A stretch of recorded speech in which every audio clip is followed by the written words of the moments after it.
Welcome to the Information Week podcast. I'm Senior Editor Jean-Pierre Roux. And in today's episode, we're going to be taking a look at proving your tech investment has value across the company. Sometimes when there's a plan or idea for a plan to bring new technology into an organization, whether it's for a specific niche part of it or something that's going to potentially affect multiple elements and layers of an organization, there can be some questions. There can be some pushback. There can be some sense of mystery of what is this actually going to do within all the different layers of teams that might not even be aware of what the technology is. So for today's episode, I'm joined by Michael Leland, who's a field CTO for Island, and Diane Ma, who is the U.S. Finance Strategy and Global Business Services Practice Leader for Deloitte. Michael, Diane, thank you so much for being here today. Thank you, JP. Okay. All right. So let's start off a bit on looking at the tech side of things, the technology side of things. So, Michael, you can start with this, and Diane, please chime in. We have further comment, and we'll be switching over to the operations side for the other question. So, looking at this from a field CTO's perspective, you've assessed your organization's tech resources, and you believe there's time. Now's the time to look into making some kind of overall. Well, however the scope of it, you've said like, hey, this is time for some change. Which stakeholders within the organization do you kind of start the process with? Who must you kind of get on board for this to work and to really not only get the ball rolling, but to actually see that it actually gets to that finish line of what you want to say happen. So I think there's always going to be multiple stakeholders. Obviously, if the decision is being made for fiscal reasons, obviously you're dealing with the CFO and those controlling the budgets. But without the buy-in of the stakeholder who actually will use the product, I think you're always going to hit friction. So I think that the collaboration between here's why we're doing it. We're hoping to implement a new strategy or technology for cost savings. But what is the end user experience going to be? Will it be a par offering? Are you just substituting one thing for another? Maybe you're doing it to reduce tech debt, which means the IT team is going to see value in it. But eventually, the end user has to, at some point, buy into it and see that value as well, whether that's an improved user experience, improved productivity or capabilities, or if it's adding something that's closing a gap. It's solving problems that maybe you didn't have a solution to solve in the past. But many times, technology evolves over the years. You probably made a decision 10, 15 years ago for one tech stack. Maybe that solution hasn't aged well. Maybe it's not evolving at the pace that you need it to. So the end user who's utilizing the tool probably already sees those challenges and gaps and would appreciate something that adds more value or makes the knowledge worker, perform at a better pace. But unless you're also satisfying that reliance or dependence on cost cutting, improved operational, overhead, reducing tech debt, or consolidating for the benefit of the business, it's difficult to get everyone on board. So I think both sides of that equation have to be in the conversation. Obviously, the purse strings typically control the decision, but that has to be made in conjunction with the stakeholders who will actually see the immediate benefit. Gotcha. Okay. How do you go about developing a wish list, if we want to call it that, of what you want to change? How do you kind of really say, like, here are the things that we want to target with this new tech investment? So the first thing is try to decide why you're making an investment in a certain area. Is it a replacement technology for something that you already have that it has built up so much tech debt that it's almost impossible to dig out of? So you're trying to find a solution to deliver something that once worked for you, but maybe now does not. But in many cases, it's a net new project. Take AI, for instance, right? No one had a budget for AI 5 or 10 years ago, or very few did. Now it seems everyone's throwing stupid money at projects that I think it's a Hail Mary for many, without going through the due diligence of finding out what problems are they trying to solve, and what problems could it create if done incorrectly. So if it's trying to fill a gap, and I would say that the AI incursion is a gap that we have now because it wasn't there before, and now we have to find a solution for it. So if you take a gap analysis and say what advantage will it bring, what features are we looking for, narrow down the vendor community and find out what works for you. Does it integrate with your existing tooling or not, to try to remove friction of onboarding a new solution? And then also trying to wade through the FUD of, I was at Black Hat last week. Every one of the vendors has AI emblazoned on their marketing collateral now, whether it's legitimate or not. So really trying to understand and separate the hype from the marketing. So if it's a gap analysis and you're trying to fill a gap, you already know where you're deficient. So you're just trying to find a solution that fits well and adds measurable value. If it's a replacement for something you've had in the past, it's identifying why that solution is no longer appropriate. Why should you think about reinvesting in something? Or if it's something that never had a budget to begin with, AI is one. I'm in the enterprise browser space, another one that no one really has a strict budget for. It's identifying where you might find opportunities to consolidate into a new solution that can provide both cost and complexity reduction. If I could add, Michael, I agree with everything you said. I would also say being as specific as possible in terms of the why you are making a specific tech investment. Oftentimes, to your point, there is a replacement being made, but in fact, the root cause of the issue is not necessarily the technology itself. There might be a policy change that needs to happen or something of that sort. And so you really do need to understand that as a part of any change or wish list item.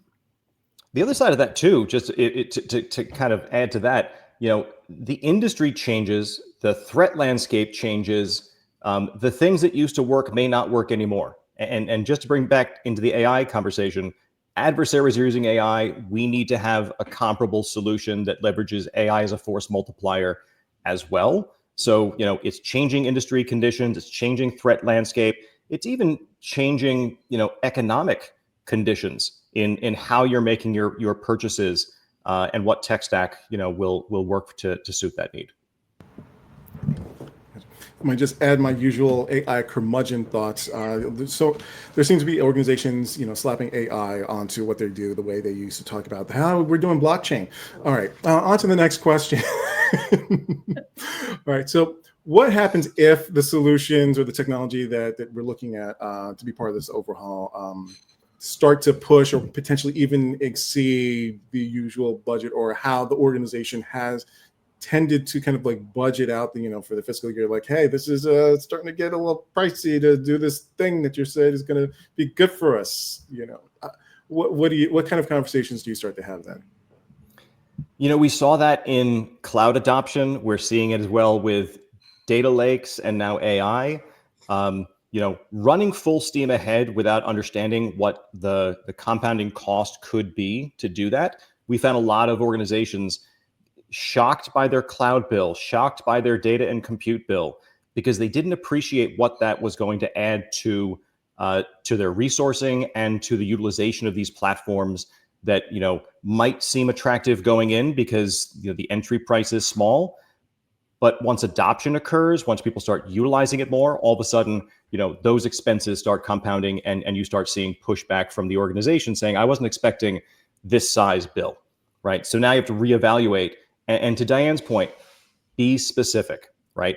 Pick an opportunity that you're trying to solve, put a cap on how much you're willing to spend, both in the R&D phase, the selection phase, the deployment phase, and the operational phase, and make sure that your ROI assessment or assumptions fit within that model.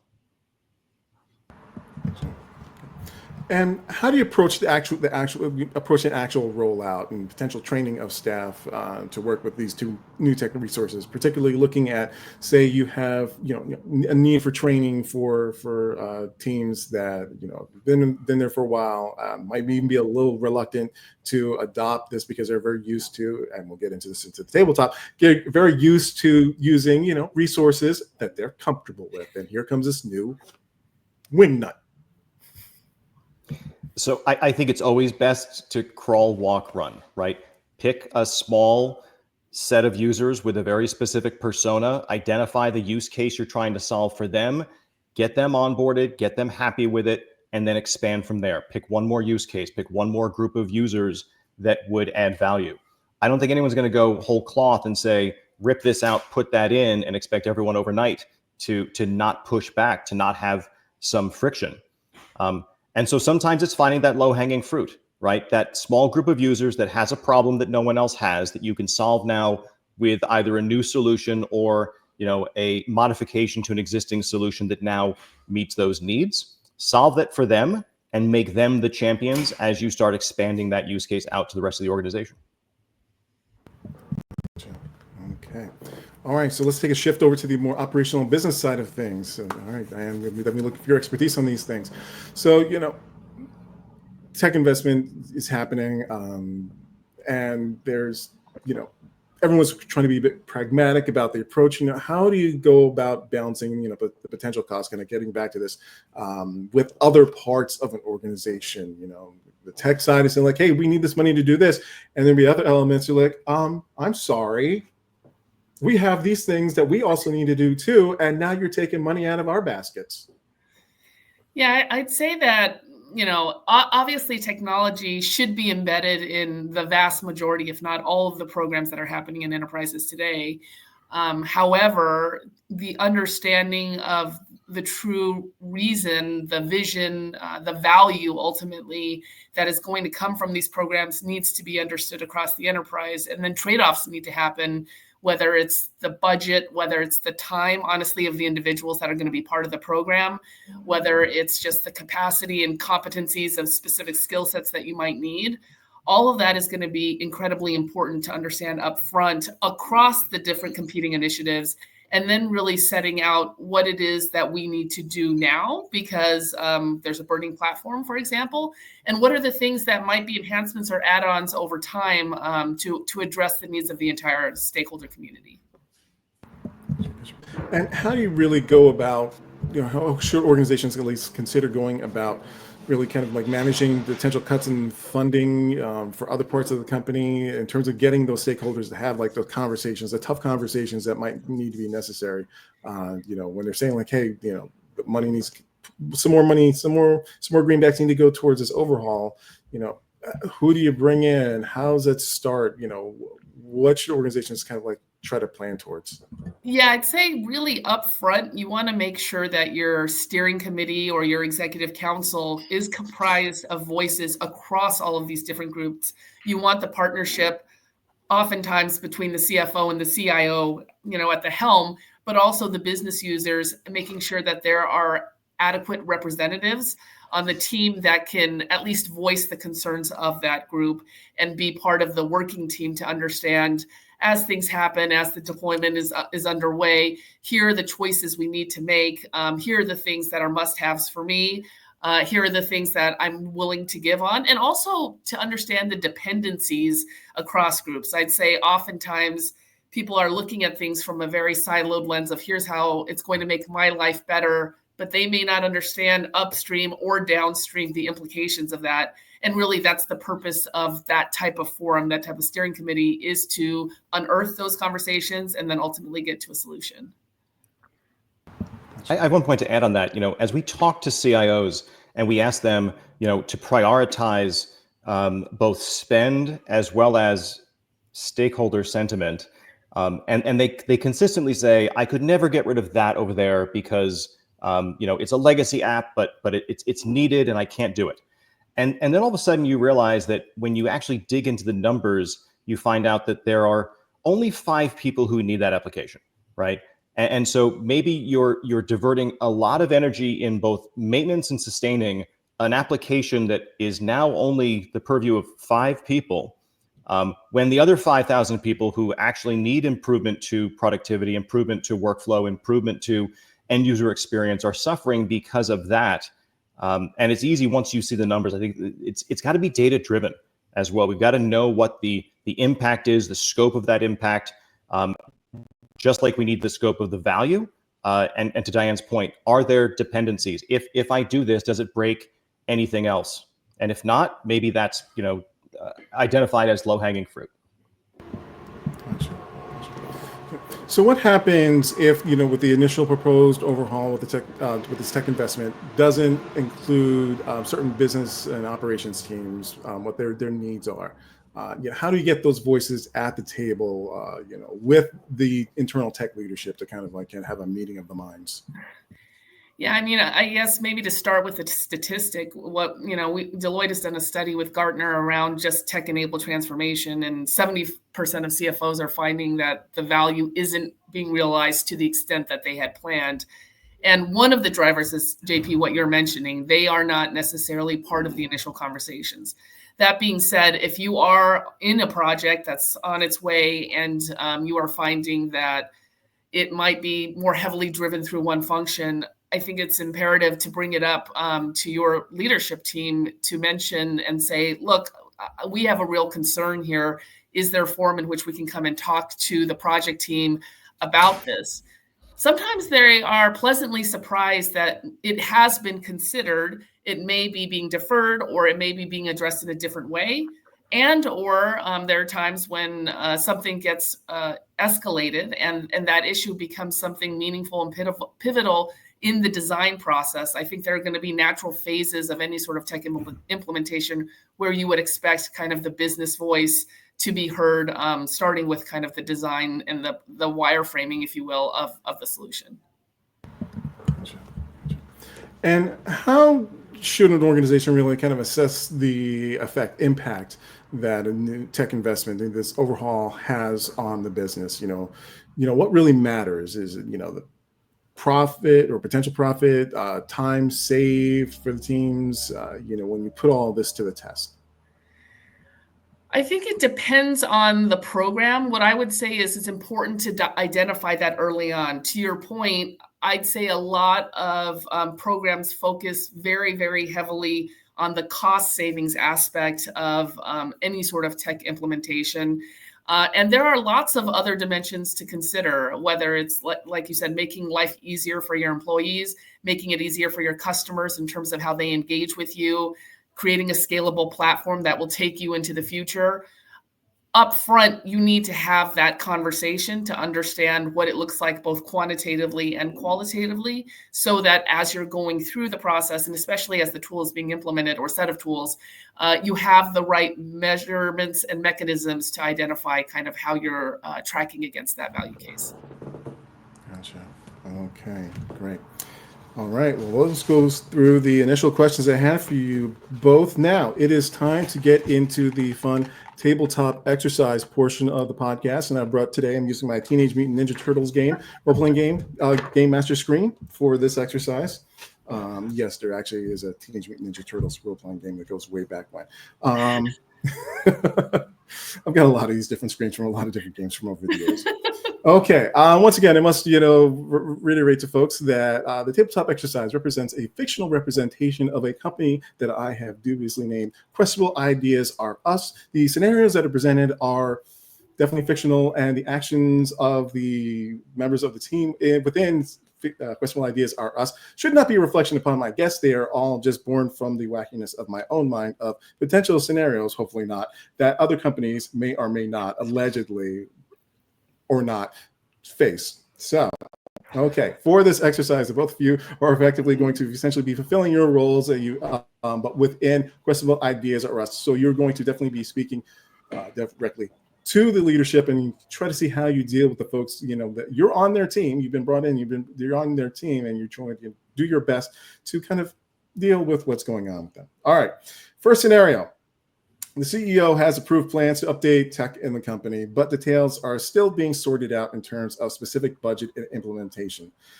The leader of the Kobolds A group of seasoned legacy coders and data managers has requested a meeting with the two of you. This particular team is not keen on the changes that this new wave of tech may bring, which could include reworking databases, doing away with resources that they're familiar with.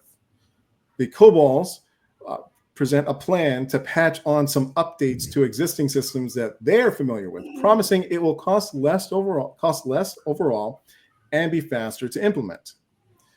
However, you are very aware that this would mean this specific team's institutional knowledge would become almost impossible to replicate and make future tech overhauls even more complicated.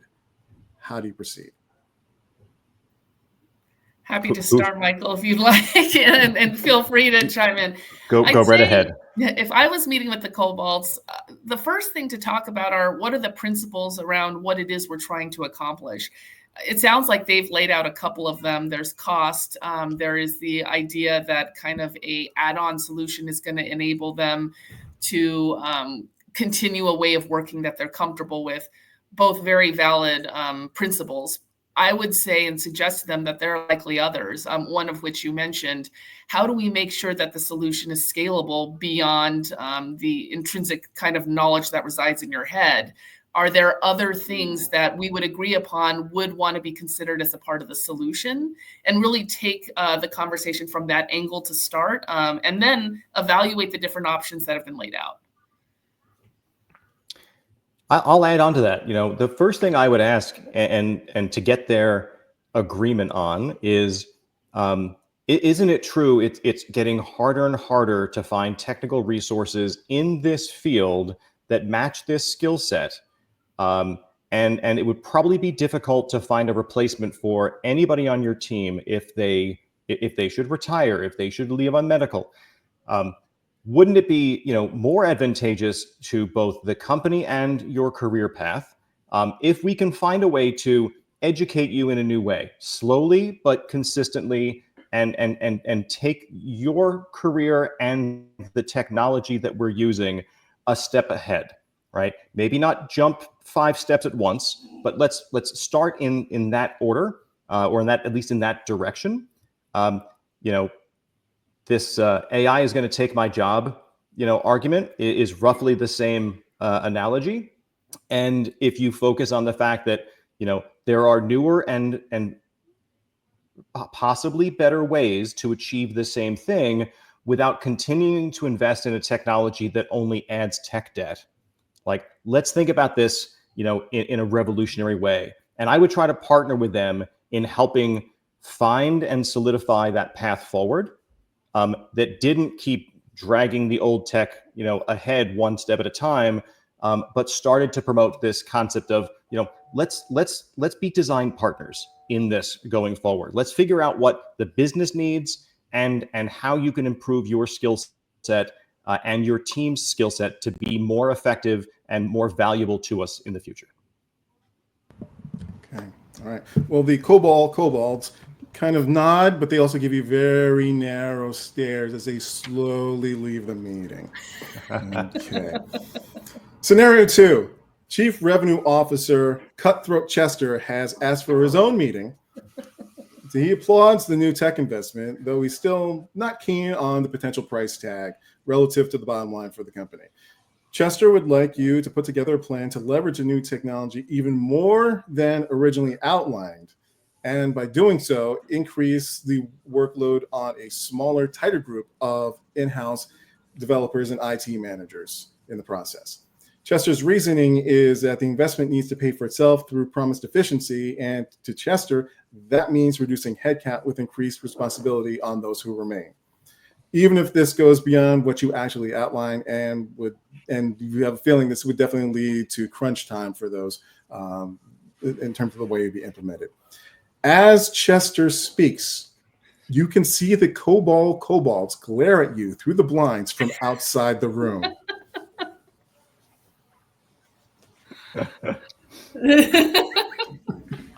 Yeah, I'll start, and then Diane, you can add on. I think every technology investment has to be mapped out with KPIs. How are we measuring success? And I think even when it comes to like negotiating with the vendor that's making promises about the tech they're bringing in, having a good alignment to make sure that you're getting everything out of the product that you can. I always like to say that, shelfware is not just a product you buy and don't deploy. It's a product you buy and only deploy 40% of, 50% of. So make sure you understand kind of all of the capabilities of a product and how it can be used, and eliminate overlap where possible. But to expect a team of people, to do more with less is always frustrating, unless the product you're bringing in has that capability built in, whether it's an automation tool, workforce productivity, the things that are going to agentic AI with, maybe that's the answer that's obvious. But I think, convincing your people that they now need to do twice the work on a project and expect, better results fiscally and operationally can be challenging. And those COBOLs are probably looking at us thinking, I told you so. And I'd say to Cutthroat Chester that, I really appreciate the excitement of the technology. I'd say oftentimes people are much more pessimistic about what's going to happen. But we need to kind of take that excitement and make sure that we're being measured in terms of how quickly and at what pace we really utilize the ultimate functionality of the product. Like Michael said, I think the idea of transformation is not a one-time event. It is going to continue over time. And so we should absolutely entertain conversations about how to get broader use, how to make a bigger ROI tied to the investments we're making. It is not necessarily going to happen all at once, and I don't think we should have that expectation. I think it's also imperative that as you're working with vendors, you not only do a proof of concept, you do a proof of value, right? If you can quantify what that value is, Chester will be able to look at the numbers and say, here's what was proven in the POV. If I calculate that forward with the investment I'm making and the extent to which I'm going to be deploying this technology, I can expect, X% of return and improvement. And then, it's a relationship between the organization, the vendor, and the workforce who's got to implement it to maintain that level of value. Okay. Well, Cutthroat Chester leaves a meeting, smiling and nodding, and is kind of looks around at, wondering if he was being watched, because there's no sign of the kobolds who have vanished like ninjas. But you still have a feeling that they're watching. Okay, last scenario. Now, the CEO who just approved all of this, the tech overall, is now also starting to get cold feet about this tech investment. They keep looking at the cost over time versus eventual projected returns, and they're unsure that the company can carry that kind of expenditure for the amount of time it may take to see benefits actually start to materialize. But the reality is that the market is shifting, and top customers are expecting the company to have the kinds of resources that the company's rivals are deploying, even if it's obvious that those competitors are driving themselves into the red in the process. The CEO is concerned that this will become a game of digital chicken and a race to the bottom and bankruptcy with this plan. What kind of conversation do you have with the CEO? Ooh. I said they were silly. I didn't say they were not tough. No. The hard part about this is you're dealing with not only someone's business acumen, but their emotions, right? Because this CEO is thinking the right way. Like, can we afford to do this? Are we just chasing the competitors? And to your point, in a race to the bottom. I think this is also where you need to have guardrails and say, like, we've approved this level of investment. We expect this level of improvement and return over this time frame. The cadence with which you have checkpoints with your team to make sure you're on track to do those things without busting the credit card back out again, I think is critical. But I think it's going to come to a relationship between the CEO and the CFO to make sure that this project is properly funded to get the value out of it that you anticipate. But in the early stages, you're measuring that with a very rapid cadence. During the deployment, during the initial rollout, during the first use case. And I think you can easily start to maintain that level of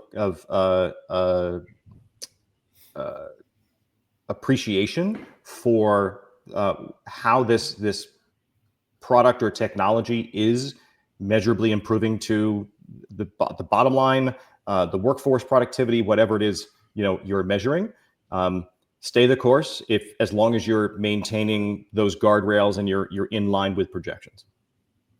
And I would say open the line of communication with your customers about what it is that they're looking for, what are their expectations, and helping them understand here are the ways we're looking to meet those expectations, and really engage in that dialogue. They are an important stakeholder in the transformation you're going through now, as well as ideally recalibrating with them. We've mentioned AI, the curmudgeon topic, a few times on this call, right? Like, actually, what is it that they're expecting the technology to do, regardless of whether it's with your company or another, and then engaging in that dialogue in a more specific and meaningful way can go a long way in terms of helping them understand what it is that you're trying to do for your organization. It's a really good point. Communicating with your customers about why you're doing something is critical. Communicating how you're doing it and making sure that they understand you're doing it, A, for their benefit, B, with improved data security or user functionality. Like, make sure they understand that these changes are for the benefit of the customer, because without them, nothing else we do in the boardroom matters. Well, I have a feeling that the kobolds will be hiding underneath the boardroom table, listening and waiting and ready to pipe in and be like, "Are you sure about that?" But definitely, the ongoing conversation of how it's implemented, how everyone kind of comes together and make things work is definitely, I guess, essential to making any tech investment actually real and worthwhile for organizations and for the people who make it all go. So listen, Michael, Diane, I want to thank you very much for being part of the show today and putting up with the questionable ideas are us shenanigans. You've been fantastic. Thank you so much. Jeff here. Thank you.